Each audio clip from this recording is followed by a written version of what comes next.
Hello everyone, Glass Half Dead here, and today we are doing the first Tactically Deep, I think that's what I called it, episode, and I actually don't know what the general format for this is going to be. However, I've already had several emails, and two of them have a tournament this weekend, so unfortunately I haven't really been given time to think it out properly and really go into depth on these ones. So I'm just doing these to help those guys out. Hopefully, after that, I'll figure something out that's a little bit depthier. Yeah. So Devin writes in. Sounds so fancy. So he's playing Necrons in a tournament this weekend or next weekend. I'm not sure. Yep, this weekend, over at the Warhammer Citadel. He's got this command roster all built, as I've got up on the screen. He says that he's got any models to swap in and out. He might have to convert some more flayed ones, though. His main issue is that he doesn't know what medals are best to take for which match play missions. So, let's have a think about it. So first up, let's take a look at his command roster. So we've got 3 Ghost Immortals, 1 a leader, 1 a veteran, 1 a comms, 2 Death Marks, 1 a sniper, 1 a scout, a flayed 1, combat, followed by 3 Necron warriors, an immortal with a blaster, another Death Mark, and a flayed 1. So the reason I've picked this list first is because I actually know a little bit about Necrons. So I feel like I am competent enough to answer this without extensive research. That's not going to be the case with tomorrow's one, but bear with me, guys. And here we see his kill team in all its beautiful glory. I'm not really a paint critic because I myself am terrible, but they look pretty nice to me, I've got to admit. I think the only thing we can all agree on is Devin, my man, looking good. Like the brushwork, but you are going to have to sort out those mould lines. Oh, big props on your flayed 1 conversions though. I really like how you've scratched up the plastic. I'm actually very curious to see how that turns out. Okay, so when going into a tournament, I like to have a no-brainer list. That is, if I don't know what I'm doing, if I don't know what the mission is, and I don't know who the enemy is, what's my list? Now, for me, go back to the command roster, wherever that is. My default list, if I don't know what's up, is 4 Necron Immortals, all with Gauss Blasters, no Tesla in there, and then 3 Necron Warriors. And that brings you into, I think, 98 points, around there. And you may say that's, there's a lot of hate against Necron Warriors at the moment, competitively, because why take a Necron Warrior when you can take an Immortal, and they're basically the same price, but the Immortal's just significantly better in every possible way, and blah blah blah. And that's fair. The other option you could take there is 5 Necron Immortals and 2 flayed ones. Those are your 2 realistic lists. The thing is, I think Necron Warriors are actually not too bad. I mean, okay, they're not Immortals, but sometimes you just need to get bodies on the board. And that's the key to all of these games. You need to think about playing the objective. You need bodies. You can't just take 6 Necron Immortals and call it a day. That's not enough. You're not fast enough. You won't be able to take objectives. You can't handle close combat. You'll be killed. By taking 4 Immortals and then 3 Warriors, you just get some more shots out there. Whereas taking 5 Immortals and 2 flayed ones obviously gives you a bit of close combat there. I know that 5 Immortals and 2 flayed ones is a popular list. Now you might have noticed that in neither of those lists did I rate at all the Death Marks. Why is that? So obviously this is entirely a personal thing. I think Death Marks are quite fluffy. I think they're quite cool in that regard. But it's only a strength 4 AP 0 damage 1 weapon. Okay, you're ignoring the long distance penalty to hit, and that's good. But at that kind of distance, they're definitely going to be obscured. So you're not going to be getting clean shots. And even if you do, your entire game plan is to roll a 6 in the wound roll. That's all they're there for. If you're not rolling 6s, you would be better off taking a Necron warrior, who is 3 points cheaper. Statistically, how likely are you, or how often are you going to roll a 6 with a death mark to wound? So they're hitting on, let's say 4s, right, because they're going to be obscured. And then you've got a 1 in 6 chance in the wound roll. That's not great, guys. Now, obviously, within 12 inches, they get rapid fire, which is nice. And that certainly does increase their effectiveness. And moving into that, 12 inches, you need to be in that. Outside of that, Necrons have nothing, really. I mean, they're not great at their max range. You need to be in 12 inches. However, pulling it back here, Necrons do not want to advance. They don't want to be near the enemy, sadly. If you have an enemy that's sitting at the back of the board and they're not advancing on you, well, firstly, that implies that they're good at shooting, which is bad for you because although you're good at shooting, you don't have the number of shots. But ignore that. Anyway, just a few thoughts there. Let's get into the actual maps. The actual question. What should you take for the different missions? So this is Recover Intelligence. Now, as you could tell, I've very, very hastily pictured these from my rulebook. Now, I wouldn't expect the board to actually be set up this way. However, when you're thinking about these sorts of things, you have to assume that yes, the organizer is going to give you one piece of kill zone terrain, and it's going to be set out correctly in the mission. And I think, little aside note, when you guys are doing practice missions for tournaments, you should attempt to set out terrain as it's been set out in the book, or more likely in your individual mission packs for your particular tournament. Generally, these things are at least vaguely balanced, or somebody somewhere has put some thought into it. So Recover Intelligence is kind of the classic mission, really. At the end of each battle round, you get 1 victory point for being on an objective on your side, 3 points for being on the middle objective, and then 2 points for being on the enemy's objectives. Now, this is actually a really tough mission. In this mission, you want to be running to the other side of the board. That's how you score victory points. And unfortunately, you can't advance, or at least not particularly effectively, because your weapons are rapid fire, not assault. So when you're playing this mission, I would say you probably want to go quite Flayed One heavy. If you've got the ability, you want to do the classic, as I said, 5 Immortals, 2 Flayed Ones. And then I would honestly suggest, and this might sound a bit crazy, but you want to move all of your Immortals onto the middle objective. Now, don't forget that to capture an objective, you need to be within 2 inches of it, and it's how many models versus how many models. If you have more models on the objective, or within capturing distance of the objective, you capture it. So you now have 5 Immortals on the middle objective. Why have you done this? Good question. So let me amend my advice, actually. If the enemy is a shooty team, move your 5 Immortals onto the center objective, because you'll be in ruins from the looks of that map, so hopefully you'll be obscured. You will almost certainly then be within 12 of them, so you'll be putting out your full firepower, and you're pretty survivable. I mean, that's the whole point of a Necron.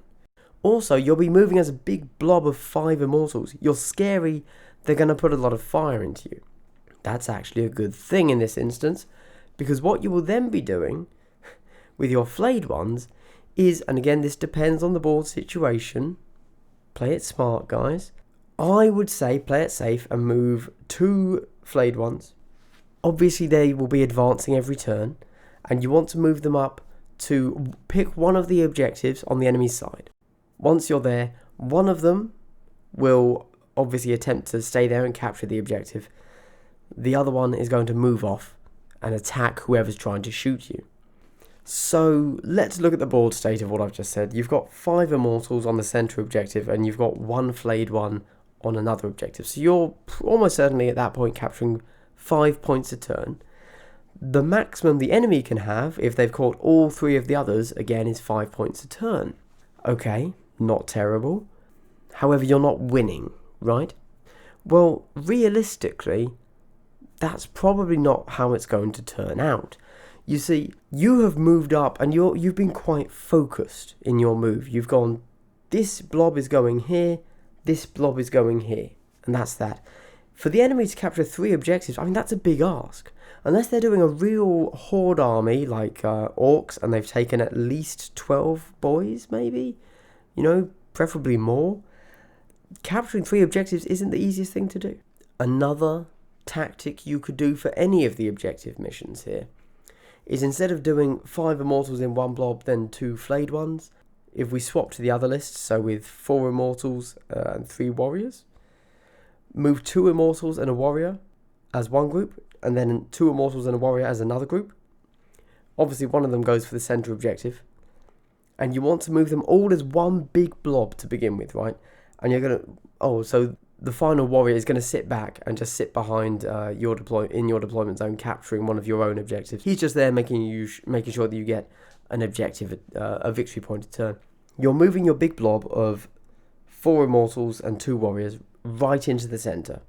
So you are, just by sheer numbers at that point, holding the centre objective.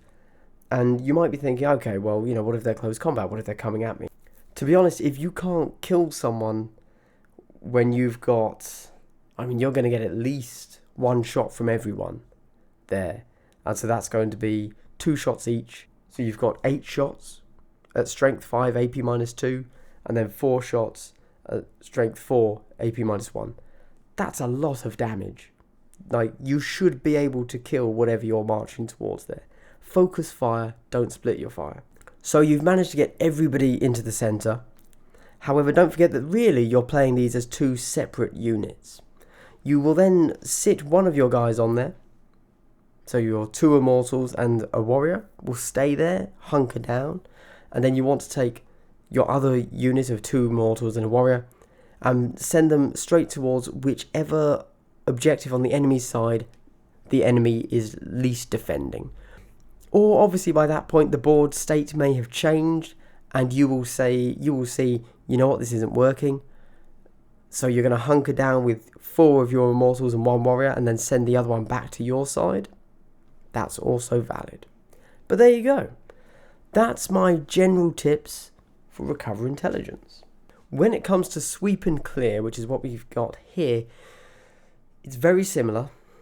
However, I would say that there is less of an issue when it comes to moving your guys up. In sweep and clear, you want to have all of your boys, they're not boys, those are orcs, sorry it's October. You want to have all of your Necron warriors and immortals and flayed ones, whatever, sat back behind your own ruins. It's going to be a very static game for you because you're already on 2 of the victory objective markers. And don't forget, in this one, you only score them in the final turn. So you don't need to be on them until right at the end. I would say on turn 3, see how the board state is looking. If you've got your 3 warriors list, have them move up to one of the enemy objectives on the hope that the game is going to end at the end of turn 4. Or if you've got your flayed ones, obviously they've already moved up and charged. And that's about the time when you want to think about making sure they're within 2 of an objective, which shouldn't be too difficult, obviously, because the enemy is going to be sat on theirs too, if they haven't already charged you. Again, bit of a static game for Necrons, sweep and clear, unfortunately. Okay, take prisoners.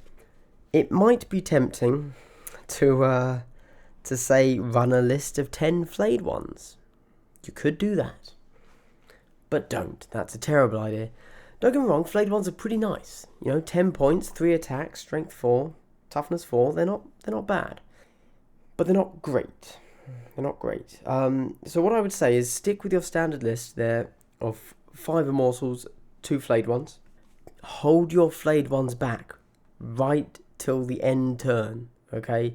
turn 3 is when you want to keep them safe till turn 3. Chances are really good that the enemy is going to be coming at you. Even if they're a ranged list, they know that they have to close so that they can get a victory point, because otherwise they end in a draw. So let them come to you, you just stay obscured and wait for the right time. They will probably be coming at you in some sort of blob, knowing that, the rules state that you have to kill someone within 1 inch to score, and they have to be out of 2 inches from another friendly model. As Necrons, your melee isn't brilliant. You have to shoot that blob. Shoot the blob down, then charge your flayed ones in. That's the game for you. Don't think that you have to play this version, or don't think that you have to play this mission in melee. Obviously you do to get the final victory point, but you're strong at shooting. Do the shooting that you do well. That is how you win this mission. Only charge your flayed ones in after you've already effectively decimated the enemy team with your immortals, 10 shots in a turn, strength 5, AP -2. That's when you charge in. That's when you can get your victory points. Charge in, get the kill, pick off the straggler. Do not try and melee this mission until you have shot this mission. That's kind of generic advice for all shooting armies, by the way. Do not think that take prisoners has to be won in the fight phase. Apart from the fact it does, ignore that. And then we have everybody's favourite, terror tactics, where you have to get off the other edge of the board. So obviously with this one, you get 2 victory points for each model that you get off the enemy side of the board. But you still get 1 victory point for each enemy model taken out of action. Guys, your Necrons, you just have to shoot the mission. This is a straight up kill point mission for you, effectively. Don't even try and get off the board. You will be put to better use shooting. Go with your full shooting list on this one. Forget the flayed ones. Kill people in shooting. Although, that said, you could take a flayed one and hold him back. This depends on the list that you're fighting against. If they're not a very mobile force, you don't need a flayed one. They might be trying to do the same thing as you. But let's say you've got Tyranids, who obviously have Hormagaunts and Gene Stealers that are really fast. Having a pocket flayed one, just hanging at the back, waiting to countercharge the turn before the enemy gets off the board, can be pretty effective. You're not really planning on killing them, you just want to stop them escaping because your shooting hasn't worked. And if we actually look at the layout of this board, it's very sparse. There's not much terrain here. There's kind of a fire base at the back of each board edge for your deployment, but then that's it. It actually looks super lopsided, doesn't it? It's looks like the blue player has all the terrain. I think somebody needs to rethink that board. Anyway, and so those are the 4 missions. There's so much more I want to cover with Necrons, and certainly I am going to do a proper faction focus with them. Maybe better explain why I'm against death marks, and actually do the maths instead of just saying some random numbers I thought up. But chances are, by the time I get around to that, we're also going to have the Necron Commander released. So it's all going to change then. But anyway, Devin, I hope this has helped you somewhat. I hope this has told you how to play the missions. The other thing you need to know and keep in mind, okay, so here's the tips. Play the objective. Okay, that's a big one. Getting kills isn't always the way you win. In fact, that's normally not the way you win. It's normally standing on objective markers. That's how you win the game. And then the next thing that I would have liked to have gone over is how Necrons should handle each different other kill team, or at least the types of kill teams. So if you're facing another shooting army, or if you're facing a melee army, what do you do with them? But honestly, I'm really out of time, which sounds like such a half-hearted attempt, I realise. Oh, last thing, command points. Save them for keeping your guys alive, generally. Necrons, very good at surviving, but you really have to play to their strengths. Hold back your command points for primary reanimation protocols, anything that you can save your Necrons with, because you're not going to have that many on the board. You really don't want to lose any.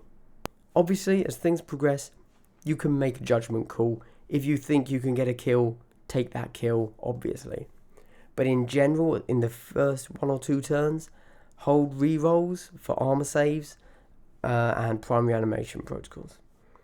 Okay, that's everything. Devin, thanks for the question. Thanks for the email. Your Necrons are looking lovely. And thank you very much.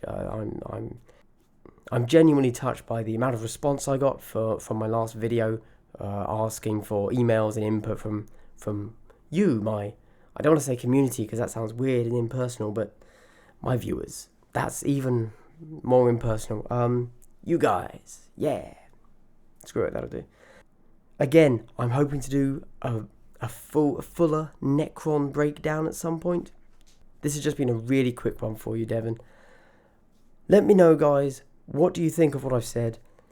Have I said completely the wrong thing? Are you convinced that death marks are the way to win Kill Team? Do you think I'm talking crap? Do you think I don't know what I'm talking about? Totally legit. That would make sense. Please leave any thoughts in the comments below. Let me know. I'd love to talk about it because I do run Necrons. And obviously their Kill Team is coming out this weekend. I'm assuming that is going to change how they play. But anyway, until my unboxing of the Necrons, this is Glass Half Dead, logging out.